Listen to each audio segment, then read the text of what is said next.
దేవుని పరిశుద్ధ నామానికి మహిమ కలుగును గాక. కూడి చేరి వచ్చిన దేవుని బిడ్డలని మీ అందరికీ ప్రభువైన యేసుక్రీస్తు నామములో హృదయపూర్వకమైన వందనాలు తెలియజేస్తూ ఉన్నాను.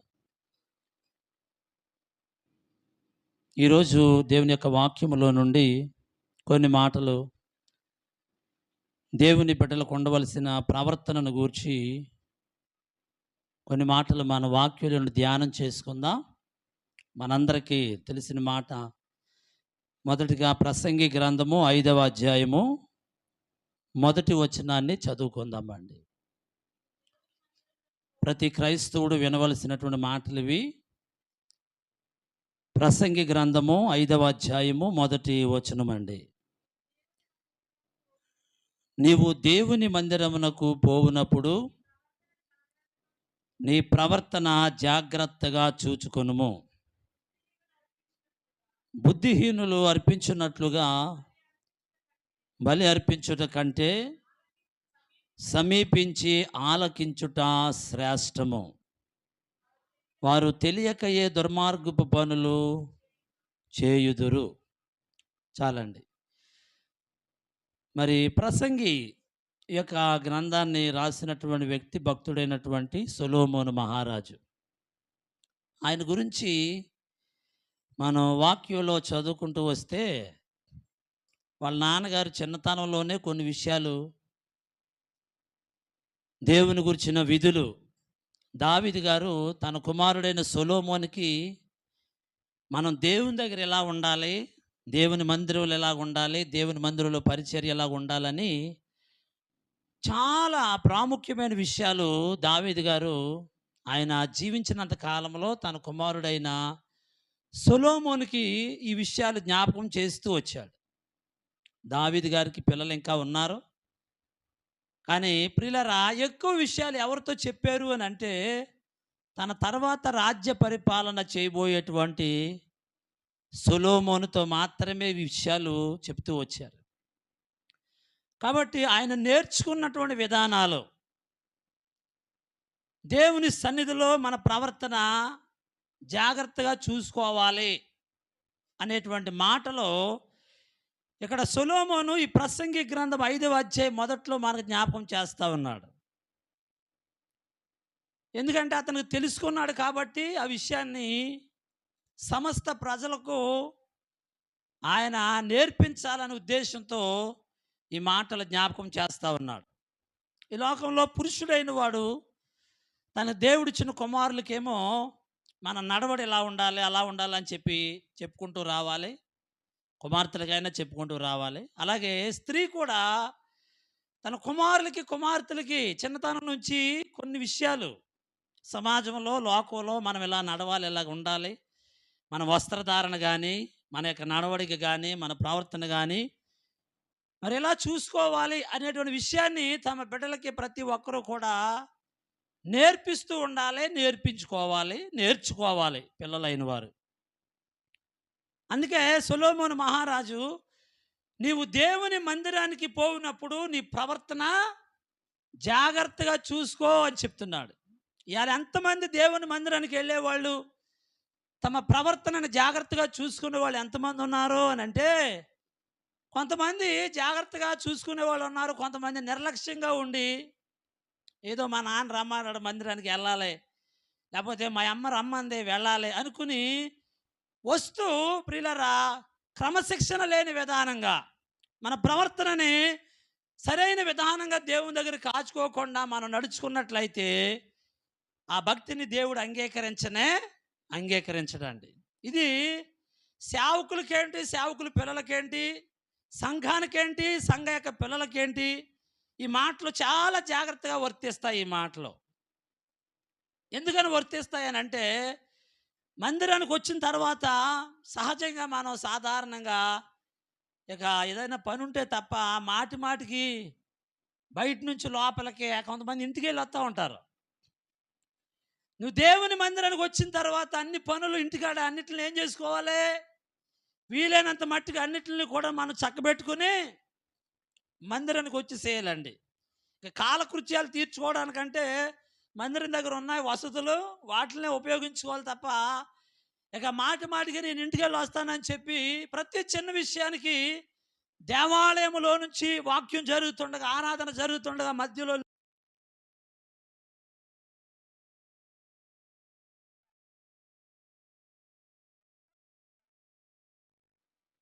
దేవుని స్తోత్రం చెప్దాం, హల్లెలూయా. కాబట్టి మనం దేవుని మందిరానికి వెళ్ళినప్పుడు వీలైనంత మట్టికి ఉదయకాల సమయంలోనే మన పనులన్నీ కూడా మనం చక్కబెట్టుకొని మందిరానికి వచ్చిన తర్వాత దేవుని మందిర విషయంలో భక్తి శ్రద్ధలతో దైవ సేవకులమైన మేమైనా మా పిల్లలైనా, రెండవది సంఘమైన సంఘ విశ్వాసులైనా వారి పిల్లలైనప్పటికీ కూడా మందిరంలోనికి మనం వెళ్ళిన తర్వాత లోపలికి వెళ్ళి బయటకు వచ్చేంత వరకు మన ప్రవర్తన విషయంలో చాలా జాగ్రత్తగా ఉండటం అనేది చూసుకోమనే పరిశుద్ధ గ్రంథము మనకు తెలియచేస్తూ ఉంది. కాబట్టి ప్రియ దేవుని బిడ్డలారా, ఈ విషయాన్ని మనం చాలా జాగ్రత్తగా ఆలోచన చేయాలి, జాగ్రత్తగా గైకొనాలి. ఏదో మందిరానికి వెళ్తున్నాం, ఎలా ఆదివారం వెళ్ళాం, ప్రార్థనలో పాలు పంపులు పొందాం, చూసుకున్నాం, వచ్చేసామంటే కాదు.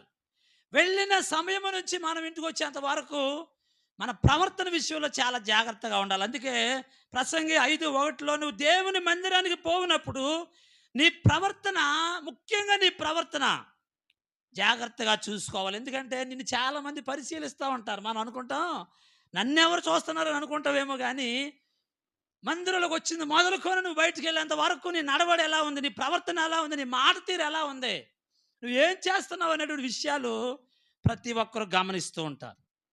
చాలామంది మందిరానికి వచ్చిన తర్వాత ఎవరైనా మెసేజ్ పెట్టారనుకోండి, ఆ మెసేజ్ చూసుకుని మరలా వాక్యం వింటూ వింటూ కూడా అవతలకి మరలా మెసేజ్ పంపుతూ ఉంటారు. మరలా వాళ్ళు కొన్ని మెసేజ్లు పెడతా ఉంటారు, మరలా మెసేజ్ పంపుతూ ఉంటారు. ఈ విషయంలో నీ దృష్టి అంతా దేని మీద ఉంటుందంటే ఖచ్చితంగా సెల్ ఫోన్ మీదే దృష్టి ఉంటుందండి. కాబట్టి వీలైనంత మట్టుకి దాని విషయంలో కూడా మనం దాన్ని పక్కన పెట్టడానికి ప్రయత్నము చేయాలి. కొన్ని ఫోన్లు కూడా వస్తూ ఉంటాయి. వచ్చినప్పుడు కొంతమంది మందిరంలోనే మాట్లాడేస్తూ ఉంటారు. హలో ఎవరండి అని నేను ఎక్కడ మాట్లాడతాం? వీలైనంత మట్టుకు మందిరంలోనే మాట్లాడేసి ఆ వాక్యానికి, ఆరాధనకి డిస్టర్బెన్స్ కలిగేటువంటి పరిస్థితులు పెడతా ఉంటారు కొంతమంది. మన ముఖ్యమైన ఫోన్ వచ్చింది, ఖచ్చితంగా వీలైన మట్టుకి ఆఫ్ చేసుకోవాలి. ఒకవేళ మనకి ముఖ్యమైనది అనుకోండి, ఎక్కడికి వెళ్ళాలి?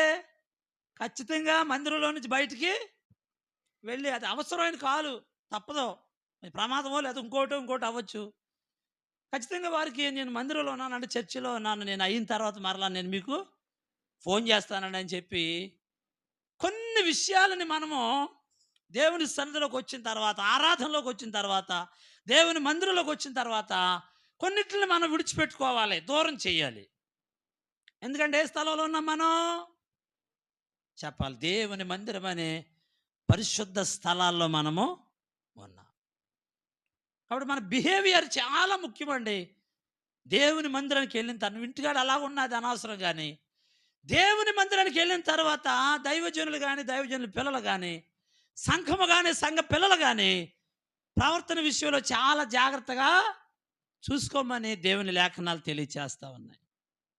కాబట్టి సమూయేలు మొదటి గ్రంథము 8వ అధ్యాయము చూడండి. సమూయేలు మొదటి గ్రంథము 8వ అధ్యాయము 4-5 వచనాలు చదివితే అక్కడ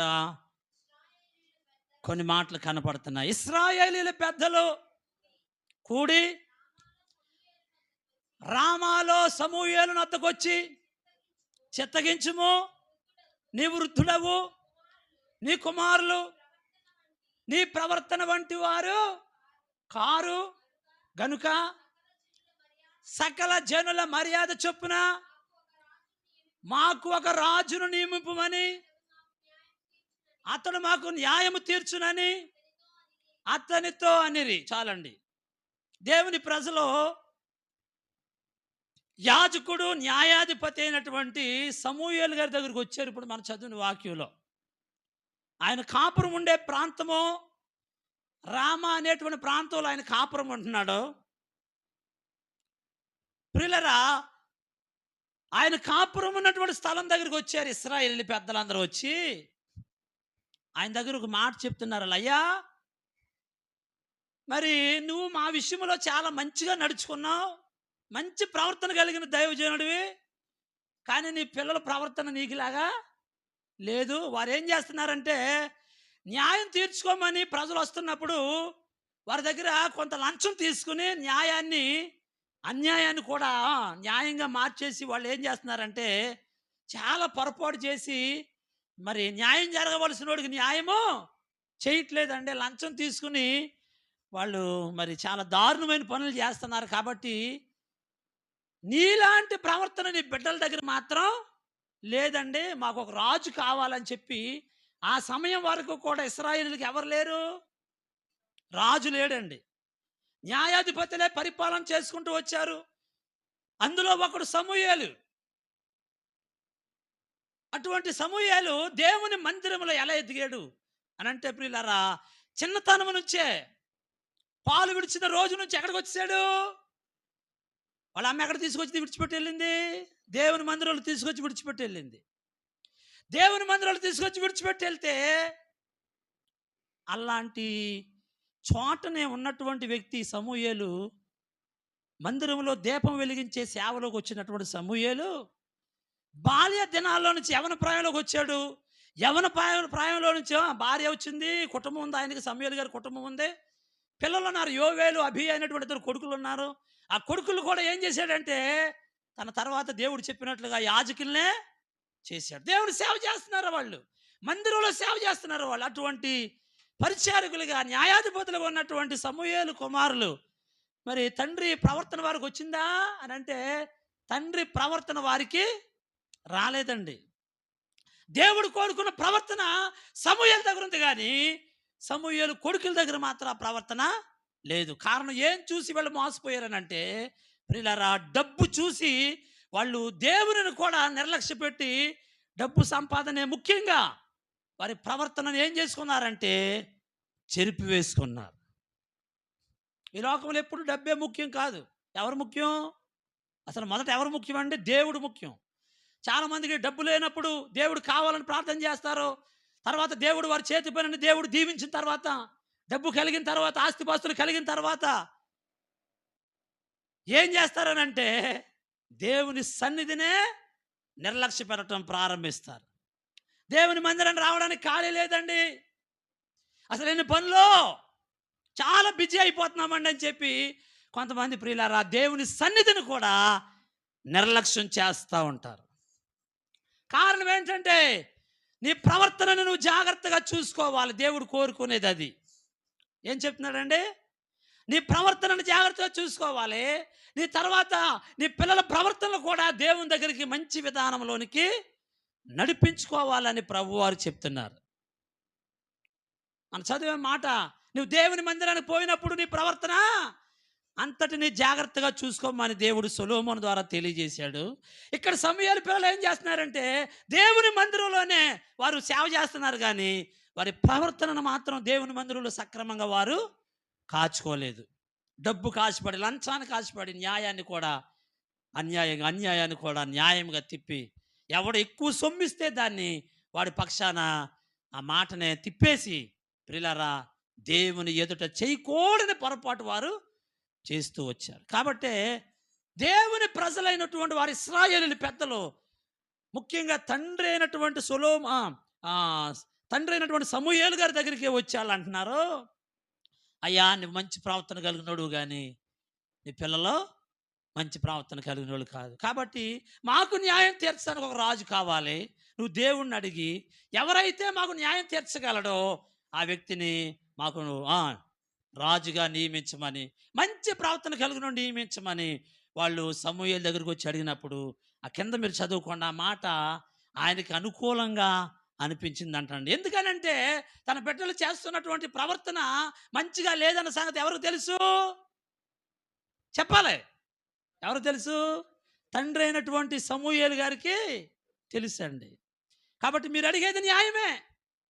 నాకులాగా నా ప్రవర్తనలాగా నా బిడ్డల ప్రవర్తనలో సరిగా లేవు, రైట్, నేను ఒప్పుకుంటాను. కానీ నా బిడ్డలు మీరు ఇంత మాట అంటారు అన్నాడా?